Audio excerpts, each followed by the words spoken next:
নমস্কার, আমি সাথী। আমার লোকেশন বারুইপুর। কেক ফ্যান্টাসি নামে একটা ছোট্ট হোম বেকারি চালাই। অর্ডার পারপাসে আপনারা আমার সাথে কন্ট্যাক্ট করতে পারেন।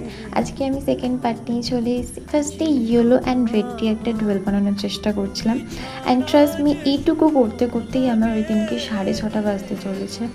পুরো মানে আমি আগের ভিডিওতে বলেইছিলাম আমার 5টায় উঠে আমি এটাকে কমপ্লিট করা স্টার্ট করেছি। তো এটাও করতে করতে আমার অনেকটা টাইম লেগে গেছিলো, কারণ করার আগে আমার ভীষণ হাত কাঁপছিল। আমি নার্ভাস হয়ে গেছিলাম যে আমি আদৌ এটা পারবো কি করতে, ঠিকঠাক হবে কি না।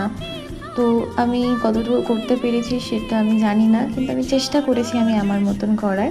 আর সবাই প্লিজ আমার ফেসটাকে একটু ইগনোর করো। আমি ভীষণ টেনশনে পড়ে গিয়েছিলাম যে আমি কীভাবে কী করব। মানে করার কাজটা শুরু করার আগেই আমি এত ভাবছিলাম যে আমার কাজ শুরু করতে করতে অনেকটা লেট হয়ে গেছিলো।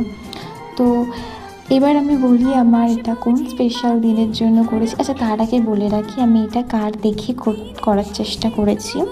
এটা আমি পায়েল দিই, সবাই চিনে থাকবে পায়েল দিকে, মেক ইট সুইট। ওনার দেখে আমি চেষ্টা করেছি, কতটা ওনার মতো হয়তো অতটা পারিনি, কিন্তু আমি আমার মতো করে চেষ্টা করেছি।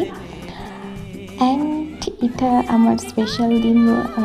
কোন স্পেশাল দিন? এটা আমার মা বাবার অ্যানিভার্সারির দিন আমি বানিয়েছিলাম। আমি ওই দিনই ট্রাই করেছিলাম কিছু নতুন কিছু করার, আর এই থিমটা আমার খুব পছন্দ হয়েছে, একটু বাঙালিয়ানার উপরে। আচ্ছা, আমি এখানে সব কিছুই ক্রিম ইউজ করেছি, শুধু শাখা কলা আর সুপারিটা আমি ফন্ডেন্ট ইউজ করেছি। তো কেমন কি হয়েছে সবাই আমাকে প্লিজ জানিও। আমার এই ছোট্ট চেষ্টা তোমাদের কেমন লাগলো। আজকের জন্য এতটুকুই। বাই।